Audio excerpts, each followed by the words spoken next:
अस्सलाम वालेकुम नाजरीन, आप देख रहे हैं INN चैनल। मैं हूं शेख अहमद अली। इस न्यूज़ बुलेटिन में आइए नजर डालते हैं दिन भर की बड़ी खबरों पर।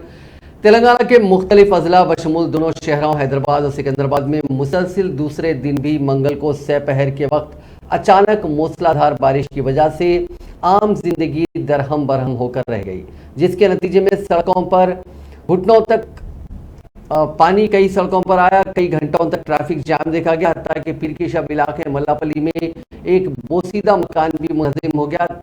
ताहम कोई जानी नुकसान नहीं हुआ। सुबह से अगरचे के मतला साफ था और जमीन पर सूरज की किरणें पड़ रही थी कि अचानक सपहर 3 बजे आसमान को बादलों ने घेर लिया और बूंदाबांदी शुरू हुई, जिसने कुछ ही देर में मूसलाधार बारिश की शक्ल इख्तियार कर ली।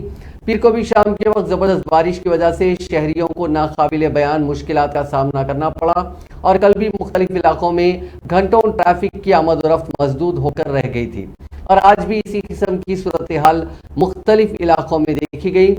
कोठी, बेगम बाजार, उस्मानगंज, अफजलगंज, मौजम जाही मार्केट, सुल्तान बाजार, एबिट्स, तुरुप बाजार, नामपल्ली, बशीरबाग, नारायणगुड़ा, हैदरगुड़ा, हिमायतनगर, मेहदीपट्टनम, नामपल्ली, सिकंदराबाद, बोयनपल्ली, मारेपल्ली, तिरमलगिरी, बेगमपेट और दूसरे इलाकों में शदीद बारिश हुई, जिसकी वजह से सड़कें तालाब में तब्दील हो गई और दुकानों में पानी दाखिल हो गया। मौजमजाई मार्केट के करीब एक दरख्त गिर गया। मुसलसिल बारिश के बायस सड़कों पर आने से गाड़ी चलाने वालों को शदीद मुश्किलात का सामना करना पड़ा। कई इलाकों में कई किलोमीटर तक ट्रैफिक जैम लग गए। इस दौरान शहर हैदराबाद के इलाके मल्लापल्ली, सागर बस्ती में कल शब शदीद बारिश की वजह से कदीम बोसीदा मकान गिर गया, जिसमें 2 अफराद मामूली जख्मी हो गए, लेकिन कोई जानी नुकसान न होने की वजह से तमाम ने राहत की सांस ली। इस वाक़े के वक्त मकान में शोहर, बीवी और बच्चे मौजूद थे। शदीद बारिश के दौरान अचानक मकान की दीवारें जोरदार आवाज़ के साथ गिर पड़ी। इस वाक़े के बाद मकामी अफराद ने राहत का काम किया और मलबे की सफाई अंजाम दी। खबर अजीम महकमे मौसमियात ने पेश कयासी की है कि तेलंगाना के दारुल हुकूमत हैदराबाद के साथ साथ अजला मंचिरियाल, पेद्दपल्ली, जयशंकर भूपालपल्ली, भद्राद्री कोत्तगुडम, खम्मम, नलगुंडा, सूर्यापेट, महबूबाबाद, यादाद्री भुवनगिर, रंगारेड्डी, मेडचल, मलकाजगिरी, विकाराबाद, संगारेड्डी, मेदक, महबूबनगर, नागर कर्नूल, वनपर्ती, नारायणपेट और जोगलंबा गदवाल में बाज़ मकामात पर आइंदा 24 घंटों के दौरान शदीद बारिश हो सकती है।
माह रबीउल अव्वल का चांद नजर आ गया। ईद मिलादुन नबी सल्लल्लाहु अलैहि वसल्लम 9 अक्टूबर को होगी। इस बात का ऐलान रुयत हिलाल कमेटी दक्कन ने आज किया। मरकजी रुयत हिलाल कमेटी के सदर मजलिस उलमाए दक्कन का इजलास बज़िमन रुयत हिलाल माह रबीउल अव्वल आज मुनक्किद हुआ, जिसमें चांद नजर आने का ऐलान किया गया।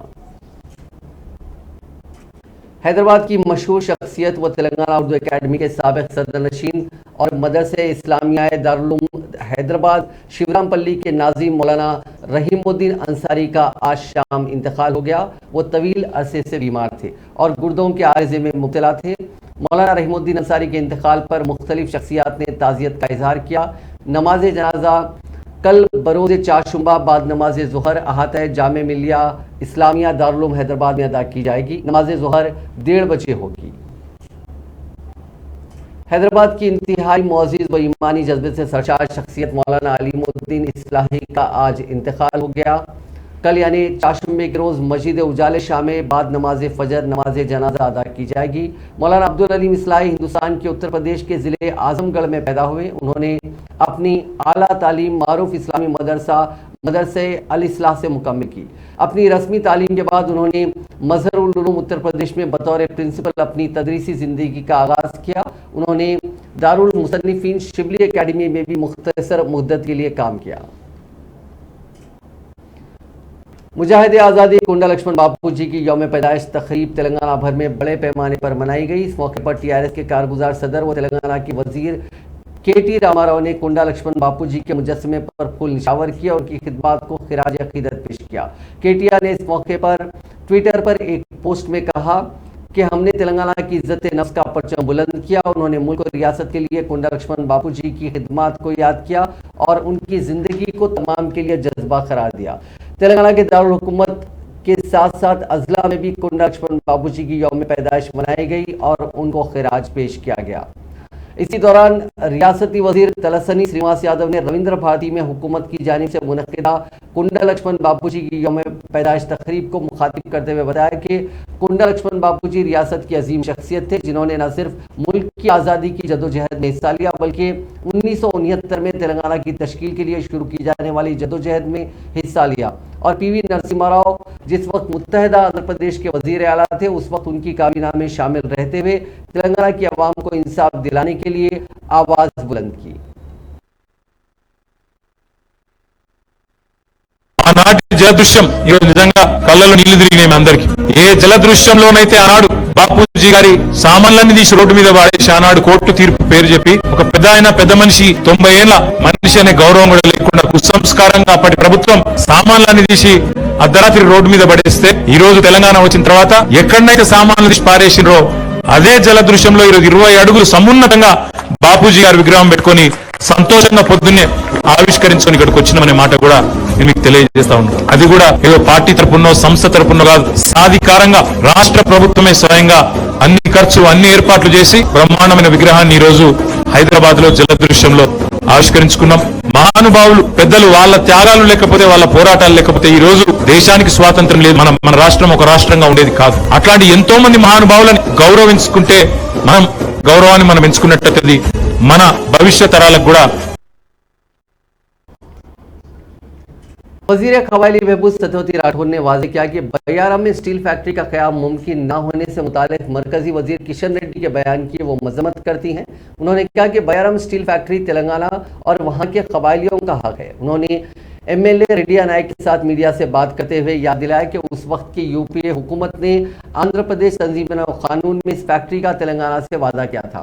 माहिरीन की कमेटी ने पहले कहा था कि बयाराम में स्टील फैक्ट्री के लिए हालात मौजू हैं। उन्होंने कहा कि बयाराम में 100 से 150 साल के लिए खाम स्टील के काफ़ी ज़खायर मौजूद हैं। उन्होंने सवाल किया कि क्या किशन रेड्डी ने मरकजी वजीर बनने के बाद तेलंगाना के लिए कोई कारआमद काम किया। सत्यवती राठौर ने मुतालबा किया कि किशन रेड्डी अपना बयान फौरी वापस लें। उन्होंने कहा कि आंध्र प्रदेश रीऑर्गेनाइजेशन एक्ट में तेलंगाना से किए गए तमाम वादों पर अमल किया जाए, ताहम मरकज इस पर मुतसबाना अंदाज में काम कर रहा है।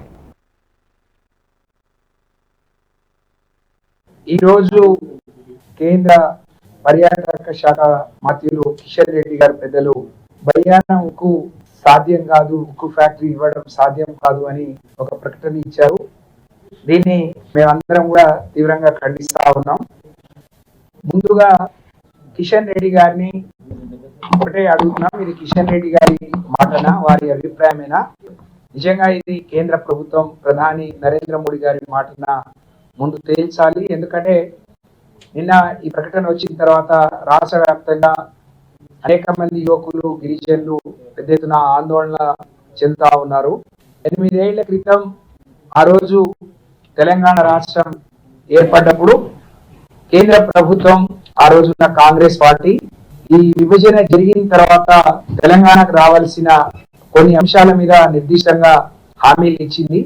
అందులో బయ్యారం ఉక్కు పరిశ్రమ ఒకటి. మేమందరం కూడా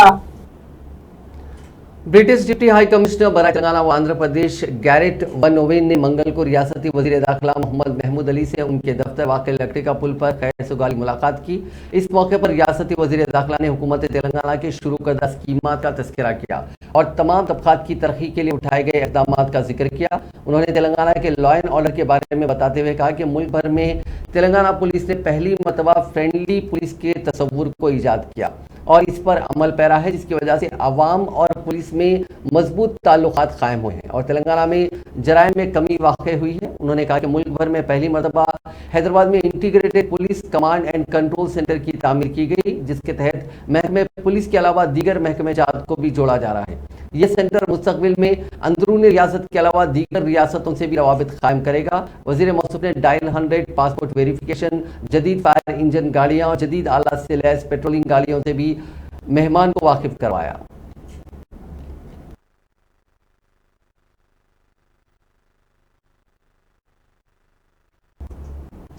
हुकूमत तेलंगाना ने आज तरदीद करते हुए कहा कि रियासती वजीर केटी रामाराव के Rajiv Gandhi university of knowledge and technology IIIT Basar के दौरे के मौके पर चंद तुलबा को उनसे मुलाकात की इजाजत नहीं दी गई और उन तुलबा को मुख्फल कर दिया गया। एक ओहदेदार ने कहा कि मफाद हासिला रखने वाले चंद अफराद तुलबा के साथ वजीर तारक रामाराव के तबादले ख्याल के ताल्लुक से अफवाहें फैला रहे हैं। वजीर इंडस्ट्रीज व इंफॉर्मेशन टेक्नोलॉजी केटी रामाराव ने पीर को ही जिले निर्मल के बासर में IIIT का वजीर तालीम सबिता इंदिरा रेड्डी, दूसरे दो वज़रा इंदिरा रेड्डी और श्रीनिवास गौड़ के साथ दौरा किया था।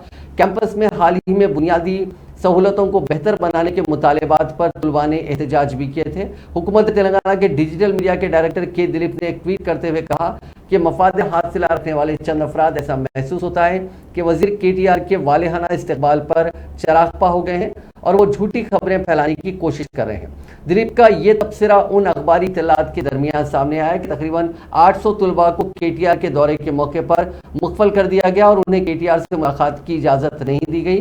उन्होंने निशानदेही की कि IIIT बासर में तुलबा की जुमला तादाद तकरीबन 8000 है, जबकि पीर को कैंपस के ऑडिटोरियम में जो इजलास मुनक्किद किया गया उसकी गुंजाइश तकरीबन 1800 तक 2000 सीटों की है। उन्होंने बताया कि ज़्यादा से ज़्यादा तुलबा को वजीर मौसूफ से तबादला ख्याल का मौका फराहम किया गया, जबकि यूनिवर्सिटी के इंतजामिया ने तकरीबन 2000 तुलबा के साथ लंच के एहतमाम का मंसूबा बनाया था। बाद ऑडिटोरियम में तकरीबन 2000 तुलबा के साथ इजलास की मंसूबाबंदी की गई। वज़रा की तकारीर की समात के लिए मुत्तसिल हॉल में भी स्क्रीन से आवेज़ा किए गए थे। इजलास के अख्ताम पर KTR मुत्तसिल हॉल में और वहाँ भी तुलबा के साथ बातचीत की। दिलीप ने कहा कि हालिया एहतजाज में सरगर्म हिस्सा लेने वाले तुलबा के बशमूल दूसरे तुलबा ने KTR के साथ सेल्फियां भी ली और किसी को भी मुख्फल नहीं किया गया। कांग्रेस के रुकन असेंबली जग्गा रेड्डी ने इल्जाम लगाया कि रियासती हुकूमत आरोग्यश्री स्कीम पर ठीक से अमलावरी नहीं कर रही है। उन्होंने कहा कि आरोग्यश्री स्कीम के तहत 10 लाख तक की रकम हॉस्पिटल्स को इलाज के लिए अदा की जानी चाहिए, जबकि रियासती हुकूमत 30,000 से ज़्यादा की रकम भी नहीं दे रही है। साथ ही उन्होंने वायस शर्मिला को भी तनकीद का निशाना बनाया और कहा कि वायस शर्मिला कभी भी तेलंगाना की वज़ीर आला नहीं बन सकती। इसीलिए उन्होंने वायस शर्मिला की वादा विजयम्मा को मशवरा दिया कि वो उन्हें शर्मिला को आंध्र प्रदेश का वज़ीर आला बनाने के लिए जगनमोहन रेड्डी से बात करें। ఒక 10,000 నుంచి ఖర్చు ఒక పేదవాడు కానీ ఎవరైనా సరే ఒక కార్పొరేట్ హాస్పిటల్కి ఎక్కడ పోయినా సరే 10,000 ఖర్చు నుంచి మొదలుకుంటే 20 లక్షల వరకు కూడా ఆరోగ్యశ్రీ పథకం ద్వారా పేదవాడికి ఆరోగ్యము మంచిగా చేసుకునే అవకాశం కాంగ్రెస్ పార్టీ ప్రభుత్వం ఉన్నప్పుడు ఉండేది. చాలా సందర్భాల్లో కాంగ్రెస్ పార్టీ పక్షాన కూడా చెప్పడం కూడా జరిగింది, ఆరోగ్యశ్రీ పథకము అమలైతలేదు అని ఇప్పుడున్న రాష్ట్ర ముఖ్యమంత్రి గారికి చాలా సందర్భాల్లో చెప్పడం జరిగింది. ఇప్పుడు మేము గ్రౌండ్ లెవెల్లో ఫీల్డ్లో చాలా అబ్జర్వ్ చేయడం జరుగుతున్నది. మేము అంటే నేను సంగారెడ్డి శాసనసభ్యునిగా మేము కొంత హాస్పిటల్కి సంబంధించి కొంత పేద ప్రజలు పడుతున్న ఇబ్బందుల గురించి ఈ డబ్బులు లేక ట్రీట్మెంట్కి అందలేక చాలా మంది सदर वायएसआर तेलंगाना पार्टी वाय शर्मिला की पदयात्रा आज 165वें दिन में दाखिल हो गई। उन्होंने पटेंचेरू में आवाम से मुलाकात करते हुए उनके मसाइल की जानकारी हासिल की। बाज़ाए कॉर्नर मीटिंग को मुखातिब करते हुए उन्होंने बताया कि टीआरएस हुकूमत ने 8 साल के दौरान आवाम की तरक्की के लिए कोई काम नहीं किया और जो तरक्की के दावे किए जा रहे हैं वो सरासर झूठ हैं।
इस्लामी तारीख की मशहूर खवातीन के कारनामों बिलखुसूस तालिबात व खवातीन को वाकिफ करवाने के लिए एक तारीखी नुमाइश discovery great intellectual Muslim women of all time का इनेकाद 1 और 2 अक्टूबर को बमकाम सालारजंग म्यूज़ियम में मुनक्किद किया जा रहा है। इस एग्जीबिशन की सरपरस्ती मौलाना खालिद सैफुल्लाह रहमानी करेंगे। इस नुमाइश का मकसद तालिबात व खवातीन के को इस बात के लिए मोटिवेट करना है कि वो अपने अंदर मौजूद सलाहियतों को पहचाने, उनमें जोश व जज्बा पैदा हो, उनकी हिम्मत अफजाई हो और ये बात अपने दिल और दिमाग में बिठाएं कि वो खुद भी अपनी सलाहियतों को उजागर करते हुए तरक्की की राह पर गामजन होकर इस कारनामे को अंजाम दे सकती हैं।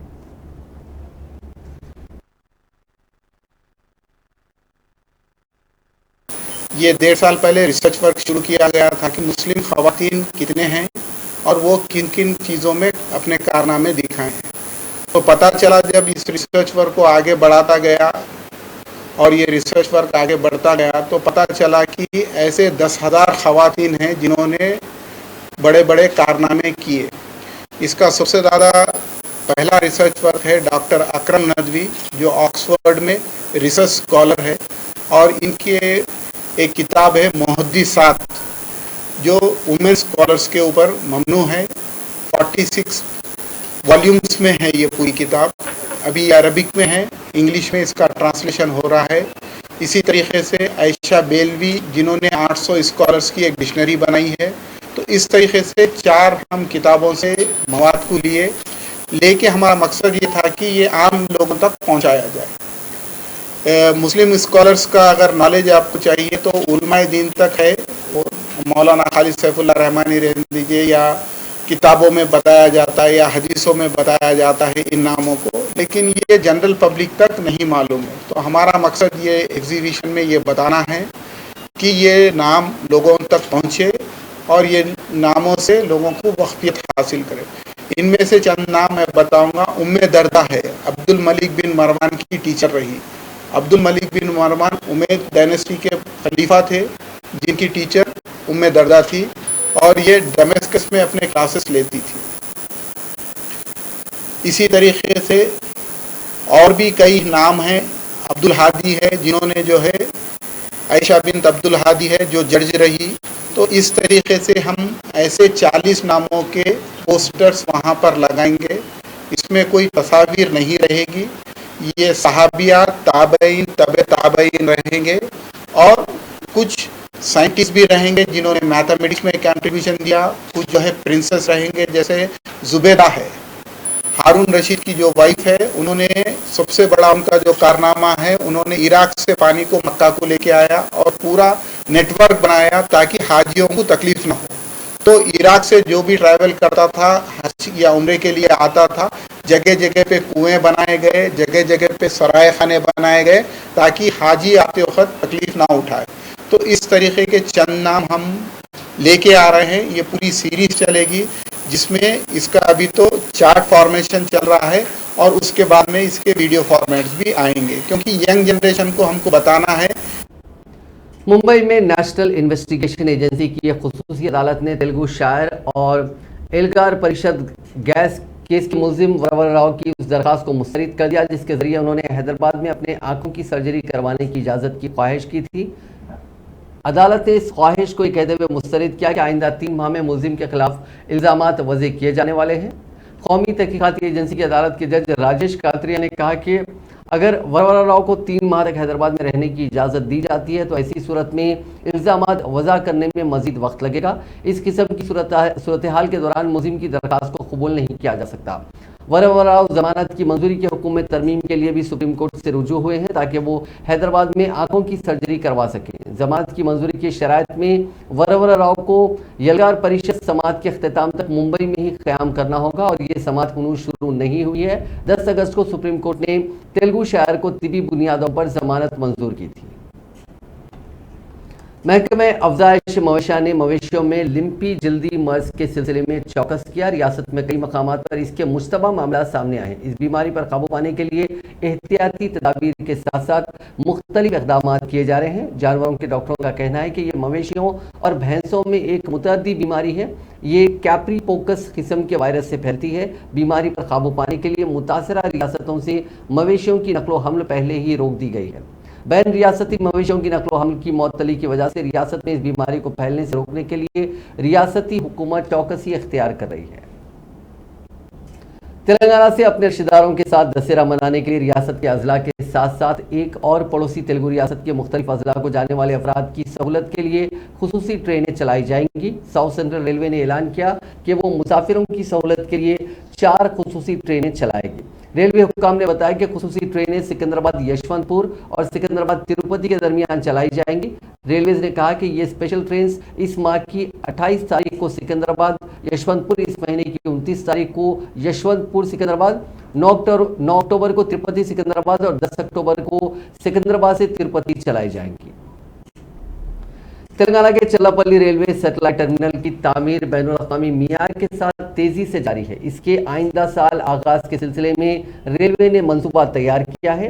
ट्रैक का काम पहले ही जारी है। स्टेशन की तामीर भी चंद दिनों में शुरू कर दी जाएगी। तेलंगाना के अहम माने जाने वाले सिकंदराबाद रेलवे स्टेशन के साथ साथ शहर के दीगर अहम रेलवे स्टेशन कई साल पुरानी तारीख के हामिल हैं। उनकी तामीर आज़ादी से कबल निज़ाम के दौर में हुई थी। हैदराबाद रियासत के हिंद यूनियन में इंज़माम के बाद कोई दूसरा रेलवे स्टेशन तामीर नहीं किया गया। हालांकि गुज़िश्ता 75 साल में शहर हैदराबाद की आबादी में काफ़ी इजाफा हुआ। इस आबादी की ज़रूरियात के लिहाज से नए रेलवे स्टेशन की तामीर नागुज़ीर हो गई। इस नए रेलवे स्टेशन की तामीर पर मुसाफिरीन को काफ़ी राहत नसीब होगी। ये स्टेशन दोनों शहरों हैदराबाद और सिकंदराबाद में चौथा बड़ा मुसाफिर टर्मिनल बन जाएगा। सैटेलाइट टर्मिनल मौजूदा 3 टर्मिनल्स यानी हैदराबाद, सिकंदराबाद और काचीगुड़ा स्टेशनों पर हुजूम को कम करेगा और नई ट्रेन खिदमत को सहूलत फराहम करेगा। वजारत रेलवे ने इन कामों के लिए एक रकम मख्तस की है। 2022-23 के बजट में 70 करोड़ रुपए मंजूर किए गए। इस रकम से कई काम जारी हैं जिनमें मौजूदा आइलैंड प्लेटफॉर्म को चौड़ा करना, MMTS ट्रेनों के लिए नई लाइन के साथ नया प्लेटफॉर्म, फुट ओवर ब्रिज की तोसी वगैरह शामिल है। महकमा सेहत के अहदेदारों ने तेलंगाना के जिले खम्मम में कवायद की खिलाफ वर्जी करते हुए चलाए जाने वाले अस्पतालों के खिलाफ कार्रवाई की। इसी के हिस्से के तौर पर कल रात बाज़ अस्पतालों का अचानक मुआयना किया गया। इजाजत के बगैर चलाए जाने वाले अस्पतालों को मोहरबंद कर दिया गया। ये कार्रवाई डिस्ट्रिक्ट मेडिकल ऑफिसर मालती की हिदायत पर की गई। इस मौके पर मीडिया से बात करते हुए उन्होंने वाजे किया कि एक अस्पताल और एक डायग्नोस्टिक सेंटर को भी मोहरबंद किया गया। उन्होंने कहा कि ये अस्पताल इजाजत के बगैर चलाए जा रहे थे और उनके ताल्लुक से बाशिकायत भी मौसूल हुई थी। पेदापल्ली जिले में सिंगरेनी कॉलरीज कोयले की कंपनी के कॉन्ट्रैक्ट मुलाजिमीन ने गुज़िश्ता 18 दिनों से जारी गैर मुअय्यना मुद्दत की हड़ताल खत्म कर दी है। वर्कर्स JAC ने ऐलान किया कि हड़ताल खत्म कर दी गई है क्योंकि सिंगरेनी इंतजामिया ने 18 में से 16 मुतालबात को तस्लीम कर लिया। बताया जाता है कि इंतजामी कमेटी ने मुलाजिमीन की तनख्वाहों के साथ साथ बोनस में भी इजाफा करने का फैसला किया। कॉन्ट्रैक्ट वर्कर्स ने अपने मुख्तलिफ मसाइल की यकसुई पर जोर देते हुए 9 सितंबर से गैर मुअय्यना मुद्दत की हड़ताल का आगाज किया था। सिंगरेनी में तकरीबन 30,000 कॉन्ट्रैक्ट वर्कर्स मुख्तलिफ किस्म के काम कर रहे हैं। कुछ कानों में मुस्तकिल मजदूरों के काम आउटसोर्सिंग वर्कर्स भी करते हैं। वो कॉन्ट्रैक्ट वर्कर्स के मसाइल हल करने का मुतालबा कर रहे हैं। जिले निजामाबाद में ड्रोन की मदद से हंगामी हालात में दरकार दवाइयों की अस्पताल को रवानगी शुरू हो गई है। निजामाबाद शहर से ताल्लुक रखने वाले वंशी कृष्णा नाम के एक नौजवान ने एक प्राइवेट कंपनी के साथ माहिदा इस खुसूस में किया, जिसका मकसद कम से कम वक्त में ड्रोन की मदद से अस्पतालों को हंगामी अद्वियात यानी इमरजेंसी मेडिसिन फराहम करना है। बीजेपी के रुकने पार्लियामेंट डी अरविंद ने इस प्रोग्राम का आगाज किया। इस मौके पर मीडिया से बात करते हुए उन्होंने कहा कि आवाम के लिए मुफीद प्रोग्राम का आगाज करना खुशी की बात है। उन्होंने कहा कि हंगामी नौइयत का तिब्बी सामान भेजा जा रहा है। उन्होंने जोर देते हुए कहा कि निजामाबाद से निर्मल और दीगर मकामात पर 1 घंटे के अंदर दवाओं को भेजा जा सकता है। चिंतल बस्ती हैदराबाद के चिंतल बस्ती इलाके में कुछ देर के लिए हालात कशीदा हो गए। 2 बुरखापोश खवातीन ने वहां पर लगाए गए दुर्गा माता के एक पंडाल में मुबैना तौर पर कुछ तोड़फोड़ की। ये पूरा मामला 26 सितंबर को पेश आया। सुबह 8 बजे के करीब ये मामला सामने आया था। उस वक्त एक लड़के ने इन दोनों खवातीन को देखा और उन्हें रोकने की कोशिश की, लेकिन वो नहीं रुकी। जैसे ही मकामी लोगों को इतला मिली, उन्होंने वहां पे पहुंचकर उन्हें रोका और मकामी पुलिस को इतला दी गई। पुलिस वहां पहुंची और उन दोनों को हिरासत में लिया गया। बाद में पुलिस ने बताया कि इन दोनों खवातीन को इन दोनों की जहनी हालत ठीक मालूम नहीं हो रही है। पुलिस इस पूरे मामले पर पूछताछ कर रही है। इस मुबैना तोड़फोड़ को लेकर कुछ देर के लिए कशीदगी वहां फैल गई थी। कुछ दुकानात को भी बजरंग दल और दीगर हिंदू तंजीमों के कारकुनों ने बंद करवाया था और मकामी एरिया पुलिस ने भारी तादाद में वहां पे अपने एहलकार तैनात करते हुए हालात पर काबू पाया।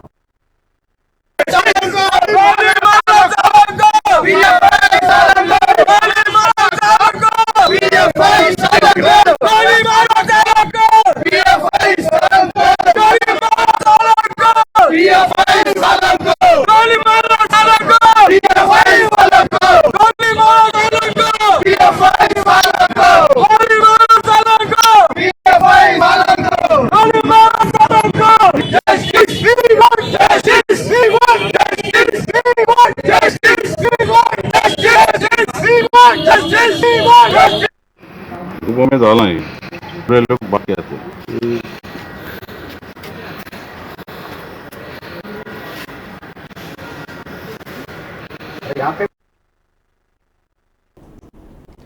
अमेरिका में पेश आए सड़क हादसे में आंध्र प्रदेश के 3 अफराद की मौत हो गई। Telugu association of north America board के रुकन डॉक्टर कोडाली नागेंद्र श्रीनिवास की बीवी और उनकी 2 बेटियों की मौत हो गई। जिले कृष्णा के पालमेरू मंडल के कुरुमादी इलाके से ताल्लुक रखने वाला श्रीनिवास का खानदान ह्यूस्टन में मुकीम था। श्रीनिवास की बीवी वानी अपने दोनों बेटियों को कॉलेज से ला रही थी कि वैन ने कार को टक्कर मार दी, जिसमें 2 अफराद की मौत हो गई जबकि एक की इलाज के दौरान मौत हो गई।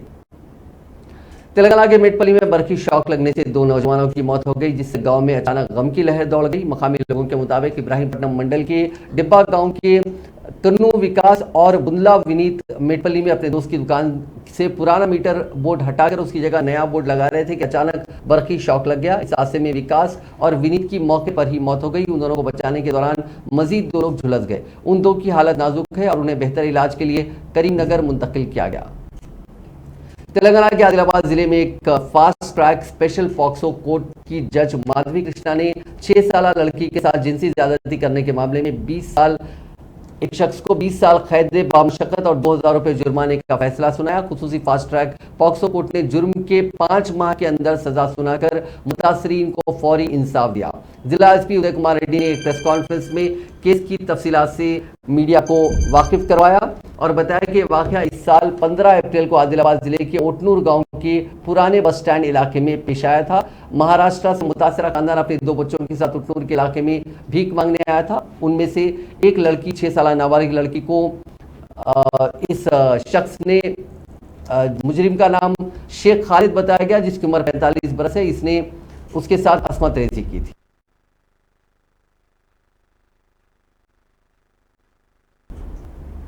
हैदराबाद की रचागुंडा पुलिस ने कम कीमत पर 1.5 किलो सोना फराहम करने का झांसा देकर लूट लेने वाली बैंड रियासती टोली को गिरफ्तार कर लिया। कमिश्नर पुलिस महेश भगवत ने बताया कि 20 सितंबर को सरूरनगर के रहने वाले वेंकटेश्वरलू ने शिकायत दर्ज करवाई थी कि वो महेश नामी शख्स से राब्ते में आया। उसने वेंकटेश्वरलू को बताया कि उसे मार्केट से कम कीमत पर 1.5 किलो सोना फराहम किया जाएगा, यानी कि उस मामले में उसे 1.5-2 लाख का फायदा हो सकता है। उसने 60 लाख रुपए वेंकटेश्वर राव को तैयार रखने को कहा और एक दिन उसने अपने एक साथी के पास ये कहकर भिजवाया कि रकम तैयार कर ली जाए, सोना तैयार रखा गया है। अजनबी शख्स वेंकटेश्वर के घर पहुंचा और उसके ब्रीफकेस में 2 हिस्से थे। एक तरफ उसने ताजिर के पैसे लेकर काले बैग में रखकर ब्रीफकेस में रख दिया और उसके बाद बहाना बनाते हुए ये कहा कि सोना आने में ताखिर है और उसकी रकम का काले रंग के बैग अपने पास रख के नकली नोट से उसे तब्दील कर दिया। ये पूरा मामला सामने आने के बाद पुलिस ने फौरी कार्रवाई की। South zone task force team और आसिफ नगर पुलिस ने बैरून ममालिक को भिजवाने का झांसा देकर ठग लेने वाले शातिर मुलजिम को गिरफ्तार कर लिया और उसके पास से एक सेलफोन और 13 जाली वीजे जब्त कर लिए। मुलजिम की शिनाख्त 25 साल सैयद फराजुद्दीन साकिन मेहदीपट्टनम के तौर पर की गई। मुलजिम सरफराज साल 2021 में मुलाजिमत के मकसद से अबुधाबी गया था, जहां उसने एक अस्पताल में बतौर सुपरवाइजर काम किया। अपनी जाती वजूहात की बिना पर 6 माह कबल वो हिंदुस्तान वापस आया। वापसी के बाद उसने लोगों को बाहर भिजवाने के नाम पर धोखा देने का मंसूबा बनाया ताकि आसानी से रकम हासिल की जा सके। नाज़रीन, इस न्यूज बुलेटिन में बस इतना ही। आप देखते रहिए INN चैनल।